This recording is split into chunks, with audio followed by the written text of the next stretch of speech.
What's good, YouTube? It's your boy, SlenderRevolutionX here, coming to you guys today as I drink my morning coffee, sitting out here on my porch. Um, it is noon, but I did just wake up. Don't judge me. I wanted to talk to you guys about something that is a little strange to some people, but I think is very realistic, and that is how hard it is for me to watch the Worlds Tournament stream, whatever you want to call it, coverage. Um, and that's for a couple of reasons. I think the biggest one is there's no value in Worlds. And what do I mean by that?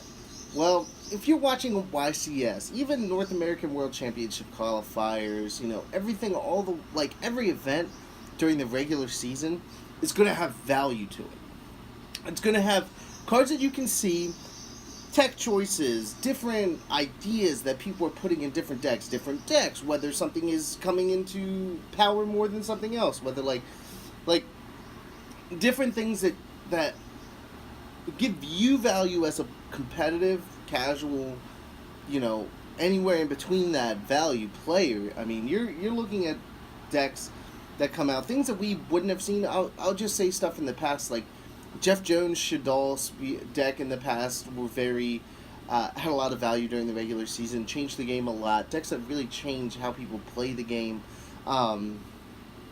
When Joshua Schmidt topped and he was running the Demise Frogs that you just had as much draw power as possible, people really hadn't played those decks that way till after those people topped with that variant. And I think that's my biggest issue with Worlds. I think that's why I have such a hard time getting into the whole event.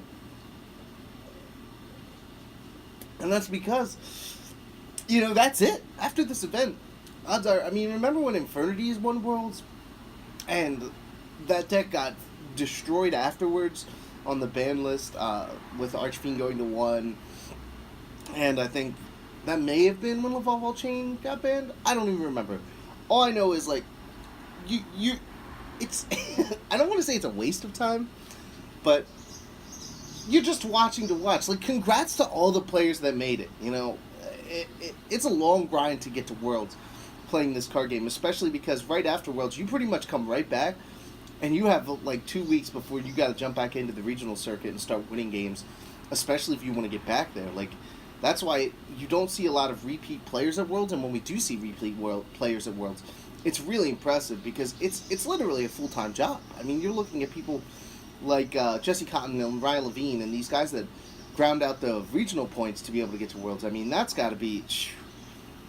You have to kind of disconnect from everything to be able to get to that point and to be able to gain those points, because you have to go to any regional that's relatively close. And by relatively, I mean, if it's on the East Coast, you better freaking be there, dude, or you're going to lose those points.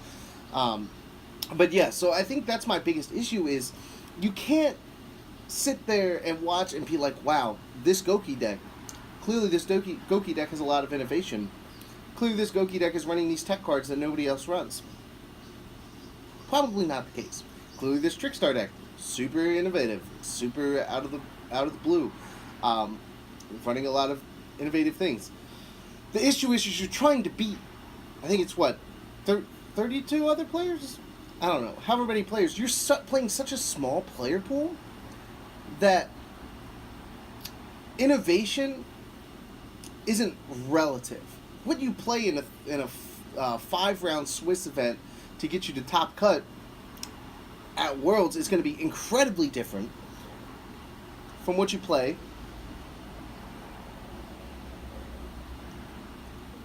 at a 13-round YCS. Because if you have innovation, it gives you an upper hand. What do I mean by that? Remember when Gerard Winston took Exodia to Worlds, and I think he may have topped. I think he may have gotten to the top cut. But the reason he won is because everybody's siding for Goki. Everybody's siding for Altergeist. Everybody's siding for Trickstar Skystriker. Those 3 decks, which have been prominent in the game for the past couple months now, is what everybody's expecting to play. I remember when the ban list came out and everybody's like, oh man, look at this. Goki wasn't even touched on this ban list. You're going to be able to go ham in there. Alright, but how many Goki decks do we see in the top? Top 4 there's 1 Goki deck. Top 8 I believe there was 2. And And I think it's because you don't want to... The pool of players that are there are so good that you do not want to play something that they're sided for because the skill level is already so high. And I think it leads to bad entertainment and these people playing these random decks that don't show a lot of competitiveness. Don't get me wrong, I am a huge fan of rogue decks. That's pretty much all I ever play.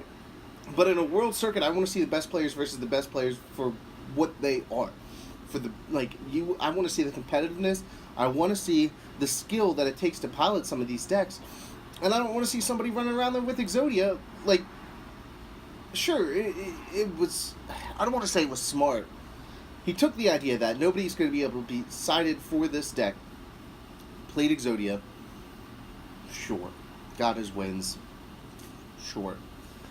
But I'm not going to be able to watch Worlds and be like, oh, next season I'm going to just play this Exodia Turbo at every regional that I go to because it was in Worlds. No. It doesn't work like that. And I think that's why it's such bad value as a competitive player trying to watch these games and be like, this is where I'm going from here. This is, like, where do we go from here? Because guess what? When your regional season comes back around, everything's going to be completely different. Even, like, if you're playing Gokis now, the hell if you might even not be playing Gokis in a month. Especially with all the stuff how fast Konami puts product out. You know, we're looking at sets that come out, I think, every month. And they all seem to change the game nowadays. And it's pretty insane. So I think that's my biggest beef with the whole World stream. Not to mention, the coverage is always so goddamn painful. God, it's painful. Like, I think it started around 8 p.m. EST. I live on the East Coast of U.S., so that's when it started for me. And I think it went till, well after I went to bed. And, you know, that's a big issue with Worlds. I get it. If it's always in Japan, sure, that's fine. Was it in Vegas last year? Might have been in Vegas last year. Irrelevant. Time was an issue. The stream is always painful. Something that I will tip my hat to for Konami this year is there was no waiting in between games. As far as, like, in the past, we've had to wait, like, upwards of an hour for the next match to start, which to me is absolutely crazy. But this year, we're starting to see them loop in Duel Links and the Dragon Duels, so you kind of get this round-robin appeal for these games, which I really did appreciate. I kind of wish they would do something along those lines for the YCS, as I understand it's a different style, and it's such a small player pool that's kind of able to happen at Worlds. And because they also incorporate Duel Links, like, there's always kind of something else to kind of, like, cut screen to when your matches are done, which I didn't mind, but I really appreciate what they did as far as that goes, to kind of keep me entertained while I'm watching, because if you're trying to get me to watch a stream and you disappear for an hour, I'm sorry, I'm gone. I can't deal with it. When sometimes the wait times are longer than the matches, come on, man. But I do appreciate what they did in that aspect. But like I said, my biggest aspect, in closing, you know, I know I've been kind of rambling.